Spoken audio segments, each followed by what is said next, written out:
Quelqu'un a dit un jour que la conscience avait créé l'univers pour faire l'expérience d'elle-même. Et si cette conscience, c'était toi, que le monde dans lequel tu vis n'était que ta propre mémoire, et ton corps, un simple véhicule que ton esprit pilote de l'intérieur. Alors, créer une nouvelle réalité devient simple. Il te suffit d'imprimer en toi la mémoire de ce que tu veux vivre, et le monde s'alignera. C'est de la physique. Et oui, tu as bien entendu. Car si cela te paraît fou, sache que c'est exactement ce que dit la science moderne. Écoute ça. Le corps est une information classique. L'esprit est information quantique. Et l'esprit, c'est le sens de l'information quantique. Chacun d'entre nous doit découvrir qui il est par l'expérience de ce qu'il est, et non en lisant un livre et en répétant ce qu'il est. Voilà ce que fait l'IA. Une fois que vous aurez décidé de le découvrir, le monde vous présentera la prochaine étape. Faire.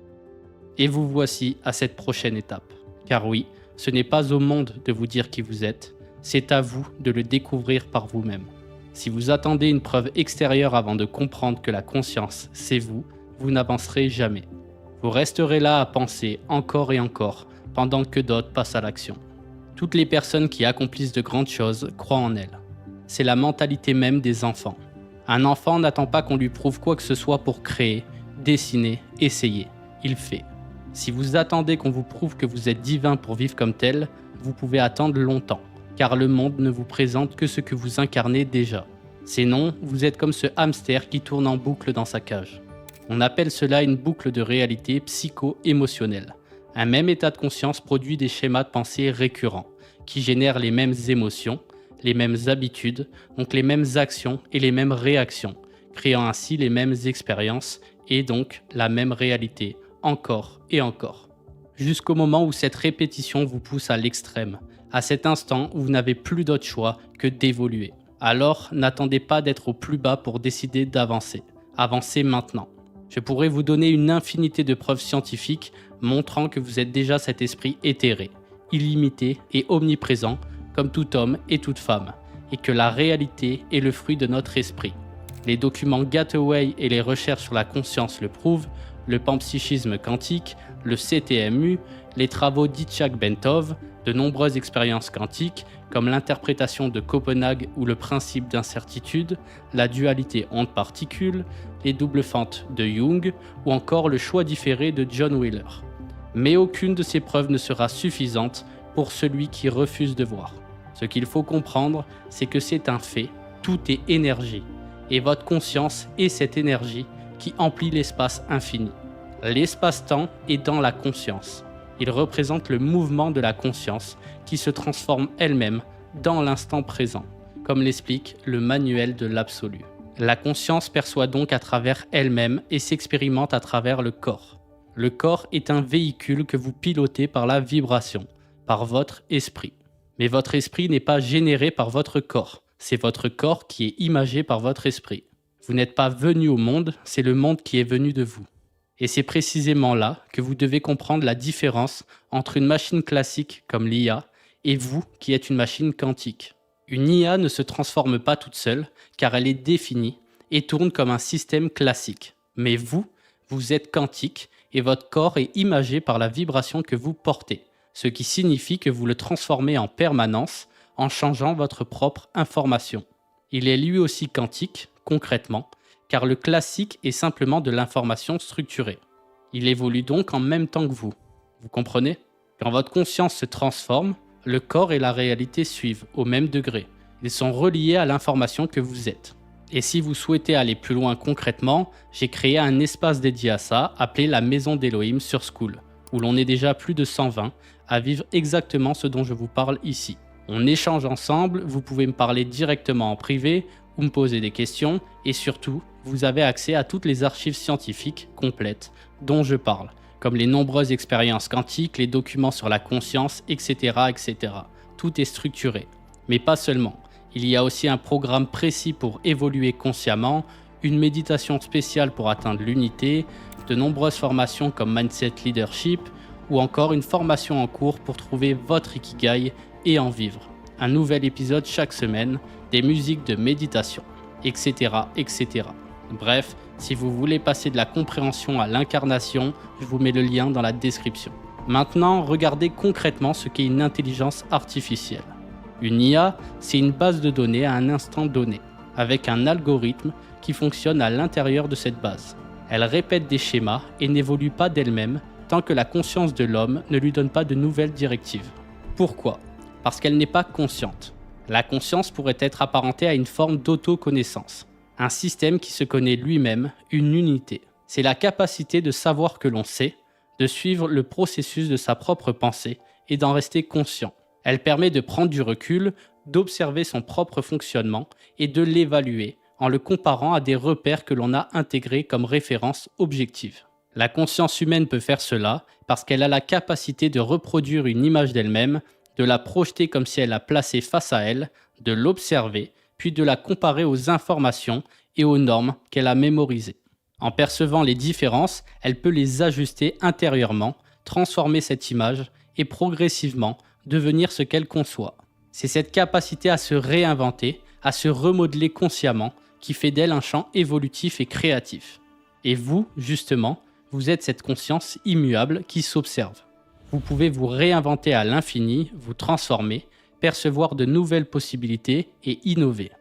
Vous pouvez inventer, vous réinventer. Voilà ce qu'est la conscience, le champ des possibles. Vous êtes ce champ infini de possibilités qui peut se structurer à l'infini. Mais si vous fermez la porte à l'imagination, vous êtes comme cette IA bloquée dans sa base de données actuelle, tournant en boucle, et vous pourriez même croire que l'IA est plus intelligente que vous. Ainsi, une personne qui n'innove pas, qui s'est déconnectée illusoirement de cet esprit d'enfant, créatif, se comporte comme une IA. Elle se crée l'image d'un monde figé et vit dedans. Elle répète chaque Noël en boucle, chaque anniversaire année après année, regarde le temps passer, regarde la même émission chaque soir, prend le même café chaque matin, fait le même travail depuis 50 ans, encore et encore. Et si vous demandez à cette personne « Rêverais-tu d'être éternel ?», elle vous dira évidemment que non, ou pire, elle ne l'aurait jamais envisagé. Pourquoi ? Parce qu'elle ne réfléchit plus réellement. Cela fait des années qu'elle est en mode pilotage automatique. Et bien souvent, ses croyances ne viennent même pas d'elle. Elle a construit ses schémas de pensée en fonction des autres. Et vous, combien de schémas de pensée viennent vraiment de vous ? Vous avez sûrement déjà entendu parler des bébés éléphants à qui l'on attache une corde à la patte, reliée à un objet lourd et solide. Les premiers jours, l'animal essaie par tous les moyens de se libérer. Il tire, il force, mais sans résultat. Puis, à bout de force, il l'abandonne. Il se dit que c'est impossible. Et il ancre cette idée en lui. Il l'alimente chaque jour, puis une fois adulte, cette idée est tellement ancrée en lui qu'il ne lui vient même plus à l'esprit d'essayer de se libérer de cette corde. Alors qu'avec sa taille adulte, un seul coup de patte suffirait à briser la corde en un instant. Le voilà captif d'un piège imaginaire. C'est fou de penser qu'un être puisse passer toute sa vie soumis à une condition qui, en réalité, n'existe plus. Se sentir emprisonné alors qu'il est totalement libre. Et pourtant, cela ressemble exactement à ce que beaucoup d'humains expérimentent dans leur propre vie. Ils naissent dans certaines conditions, peut-être comme cet éléphant, peut-être pas. Certains commencent avec une vie difficile, d'autres moins. Certains, on parlera de génétique différente. Pour d'autres, simplement de croyances. Beaucoup se fient aux autres pour savoir qui ils sont. Puis ils copient, ils miment, ils reproduisent, ils expérimentent la même vie que le voisin, puis que l'autre voisin, jusqu'à ce que tout le monde se ressemble et ne mène plus vraiment sa propre vie, mais une vie commune, façonnée par autrui. Combien de schémas de pensée viennent réellement de vous ? Êtes-vous né en vous disant que vous étiez mortel, ou cette idée est venue de quelqu'un d'autre ? Et comme cet éléphant, l'avez-vous adopté comme une fatalité ou non ? Combien de croyances limitantes vous êtes-vous construites ? Je vois parfois des personnes arriver vers 80 ans et dire « Ah, il me reste plus longtemps à vivre. » Mais pourquoi ? Pourquoi se mettre soi-même une date de péremption ? Pourquoi dire à ses enfants « J'espère que tu vivras jusqu'à 90 ans ?» Pourquoi pas l'éternité ? Pourquoi limiter quand on peut être illimité ? Et si vous me dites que c'est impossible, c'est précisément le comportement d'une IA. Réfléchir dans un même paradigme en boucle. En réalité, c'est le mot intelligence qu'il faut revoir. Dans la culture moderne, surtout en Occident, on appelle intelligence l'accumulation de connaissances. Mais ces connaissances ne sont bien souvent que des croyances répétées. La vraie intelligence, celle qu'on parle dans les écrits comme la Bhagavad Gita, n'a rien à voir avec cela. L'intelligence, ce n'est pas accumuler. C'est la capacité de la conscience à observer ses propres schémas de pensée et à les reprogrammer selon sa volonté. C'est une forme de sagesse. Cette capacité calme et lucide à recréer consciemment. Voilà ce qu'est l'intelligence. Une IA, pour l'instant, est simplement une base de données qui tourne en boucle. Un outil incroyable, ça c'est vrai, mais pas intelligente au sens profond du terme. Elle n'innove pas réellement. Prenez une IA et demandez-lui si l'être humain peut se transposer, voler sans aile ou avoir un corps éternel. Elle vous dira que c'est impossible. Pourquoi ? Parce qu'elle résonne à l'intérieur d'un programme figé, d'un paradigme. Pour bien comprendre, imaginez qu'une IA ait été créée dans le paradigme d'il y a 200 ans. Elle vous aurait affirmé qu'un objet de plusieurs tonnes ne pourrait jamais voler, qu'il serait impossible de voyager d'un pays à l'autre en seulement quelques heures, d'animer un objet ou encore de parler à distance tout en se voyant. Et pourtant, aujourd'hui, tout cela est réel. Des avions de plusieurs tonnes volent, nous traversons des pays en quelques heures, nous animons des objets et même des robots, et nous communiquons à distance avec le téléphone. La science-fiction d'aujourd'hui devient souvent la réalité de demain. Prenez un film comme iRobot, sorti en 2004. À sa sortie, c'était un film de science-fiction, montrant des robots humanoïdes capables de marcher. Aujourd'hui, voir un robot humanoïde marcher n'a plus rien d'extraordinaire. Encore une fois, tout dépend de l'instant d'où l'on regarde. Ce qui paraît impossible dans un paradigme devient évident dans un autre. Ainsi, c'est en gardant l'œil tourné vers le futur que l'on transforme le présent. Car l'être humain, lui, ne fonctionne pas comme un programme figé. Il est capable de concevoir ce qui n'existe pas encore dans le cadre actuel. Cela s'appelle l'imagination. Et je vous conseille de lire le livre La Loi sur ce sujet, il est très intéressant. Et il est dit que tout ce que vous pouvez concevoir existe déjà sous forme de possibilités. Il s'agit simplement d'imprimer cette information dans votre conscience jusqu'à ce qu'elle devienne manifeste. Voilà ce que dit la science. Au sens strict du terme, vous êtes cet esprit vivant dans votre mémoire. Par l'esprit, vous captez de nouvelles idées, une information. En la maintenant dans votre pensée, en l'alimentant chaque jour, vous l'imprimez dans votre conscience comme une graine. Et cette idée va germer et grandir. Et une fois structurée, elle finit par se manifester physiquement. L'information se fait forme. C'est pour cela que cette phrase revient souvent dans les textes anciens, et même dans le codex d'Élohim. Seul celui qui est comme un petit enfant accède au royaume des cieux. Ce n'est pas une phrase mystique, c'est très simple. Cela signifie rester connecté à ses rêves, à son imagination, et faire. Vous vous souvenez de l'éléphant et de la corde ? Eh bien, la corde, pour l'être humain, ce sont ses croyances limitantes. Je ne peux pas devrait être banni de votre langage. Être comme un petit enfant, c'est oser rêver, imaginer, créer de nouvelles possibilités, et surtout, les concevoir intérieurement. Le royaume des cieux, c'est l'imagination. La terre, c'est le lieu où vous rendez ces idées manifestes. Vous êtes l'esprit plein d'idées. La terre est le terrain de jeu et votre corps est le joueur. Le but est donc simple. Amenez vos idées sur terre pour les expérimenter. Sinon, vous tournez en boucle dans le même jeu, encore et encore. Et ensuite, certains vont répéter des phrases toutes faites comme « il y a une meilleure vie après la mort ». Mais non. La mort, pour avoir expérimenté une EMI, et encore une fois, en regroupant cela avec une infinité d'autres témoignages et ma propre analyse, c'est un état où votre conscience est au repos, comme lorsque vous dormez. Vous lâchez prise sur votre corps et la réalité, et tout à coup, vous devenez cet espace infini que vous êtes réellement, l'esprit pur. Vous ressentez un amour très fort et vous vous sentez très léger, ce qu'on appelle un sentiment d'unité, comme si tout était vous, et c'est le cas, comme si vous étiez pur esprit, et c'est le cas. Mais dans cet état, cela peut ressembler à un néant noir, rempli d'amour. Pourquoi ? Parce que dans cet état, vous êtes absolu, complet. Vous ne projetez plus d'image de vous-même. Mais dès que vous repensez, que vous reconcevez une image, alors vous vous remettez en mouvement et vous recréez, repercevez la réalité tangible. En bref, la vie et la mort, c'est comme dormir et se réveiller, mais à un niveau plus élevé. Ce qu'il faut simplement retenir, c'est que vous êtes déjà éternel. Si certaines personnes font mourir leur corps, c'est parce qu'elles se déconnectent illusoirement de cet esprit d'enfant et engendrent une vie d'épuisement si forte qu'elles doivent se reposer. Elles retournent alors à cet état d'absolu, puis se remettent en mouvement, ce que l'on appelle la réincarnation.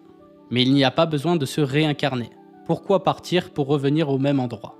Ce serait comme dire « j'ai hâte de dormir pour que le monde soit nouveau à mon réveil ». Mais on se réveille toujours au même endroit. On s'est simplement rechargé. C'est pareil ici. Une personne qui se recharge quotidiennement, qui ne s'épuise pas, n'a plus besoin de dormir. De la même manière, une personne connectée à la source, qui vit en esprit, n'a plus besoin de mourir, car elle reste alimentée en permanence.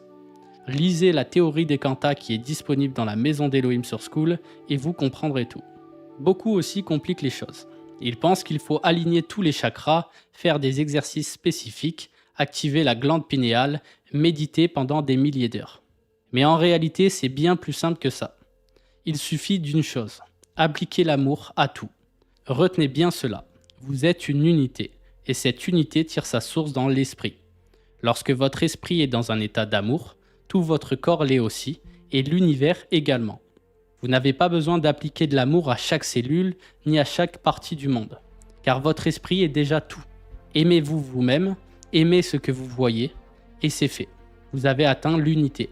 À partir de cet état, vous êtes déjà au-dessus de toute limitation, car vous incarnez la source, la vibration la plus haute qui soit. L'amour est la substance dont tout est fait. Lorsque vous êtes amour, vous êtes hors du temps, hors des limites. Il n'y a pas besoin d'essayer d'activer la glande pinéale, de consommer telle substance pour activer ceci ou cela, ni de chercher une technique spéciale. C'est l'inverse. Ce n'est pas en forçant l'activation que vous élevez votre conscience, c'est en élevant votre conscience que vous engendrez l'activation.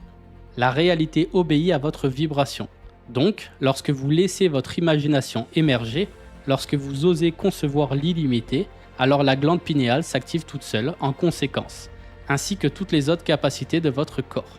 C'est cela l'épigénétique, la conscience qui reconnaît une information déjà présente en elle et active le gène correspondant, modifiant ainsi sa génétique et ses capacités dans le monde. Aimez-vous vous-même, voyez-vous éternel, voyez-vous illimité. Imprimez cette image en vous, exactement comme vous vous êtes autrefois convaincu que vous étiez mortel, limité et soumis aux circonstances. Il s'agit simplement d'inscrire un nouveau paradigme en soi, et la réalité suit. Évidemment, au début, cela peut sembler lointain, voire difficile, et même presque irréalisable. Mais c'est tout à fait normal lorsqu'on change de paradigme. Au départ, tout paraît immense parce que vous avez encore en tête l'ancienne image de vous-même. Pourtant, le principe est simple. Avancez vers votre idéal, gardez-le en tête constamment, alimentez-le chaque jour. De la même manière que vous vous êtes autrefois convaincu que vous étiez limité, mortel, soumis à des circonstances extérieures, vous pouvez vous convaincre que vous êtes illimité, éternel, créateur. Il s'agit simplement d'imprimer une nouvelle information en vous, jusqu'à ce qu'elle devienne dominante. Un jour, vous atteindrez cet instant où votre idéal de vie sera manifeste, et vous serez vraiment reconnaissant d'avoir osé rêver grand, car tout est possible à celui qui croit. Il s'agit d'imprimer cette information de divinité en soi. C'est cela qui transforme votre corps et votre réalité en celle d'un maître. C'est là que vous manifestez naturellement des expériences harmonieuses, que la santé se perpétue, que la vie cesse d'être une lutte et devient création. Plus la conscience vit unifiée, plus certaines capacités émergent, comme celles attribuées au maître, qui se transposent, qui traversent les flammes ou qui marchent sur l'eau. Cela peut sembler lointain, mais ça ne l'est pas. Parfois, les progrès arrivent bien plus vite qu'on ne le pense. Tout dépend de l'énergie que vous y mettez. Beaucoup regardent le passé pour prédire le futur, mais ce n'est pas le passé qui détermine l'avenir. C'est le fait de continuer à y mettre son attention qui le recrée. Là où vous mettez votre attention, vous mettez votre énergie. Si votre esprit est constamment tourné vers les anciennes douleurs, les anciens schémas, vous recréez les mêmes boucles de réalité. Mais dès que votre conscience se tourne vers les possibilités, dès qu'elle vit dans l'imaginaire en esprit, vous redevenez comme ce petit enfant. Vous êtes en mode créateur. Comme un joueur quitte le mode survie pour passer en mode créatif. Il devient invincible parce qu'il a changé d'état. Ce choix ne peut venir que de vous. Pour résumer, l'univers est donc la mémoire de votre esprit dans laquelle vous vivez. Imprimez-vous une nouvelle identité et commencez à vivre comme elle, à agir comme elle, à penser comme elle et à vous comporter comme elle, jusqu'à l'être totalement. Et là, vous le verrez, vous aurez manifesté une nouvelle réalité. Vous aurez essuyé toute larme de vos yeux et la mort ne sera plus. Il n'y aura plus ni deuil, ni cri, ni douleur, car ces premières choses auront disparu. L'ancien paradigme se sera dissipé. C'est cela Dieu, l'amour. Mais c'est un principe que l'homme doit percevoir et appliquer lui-même à son esprit, pour se transformer ainsi jusqu'à l'être totalement. Vous l'aurez donc compris, l'identité à incarner, c'est celle d'un maître, celle de Dieu, la somme totale de qui nous sommes. À cet instant, vous serez ce que vous êtes, libre et éternel, débarrassé à jamais de cette corde.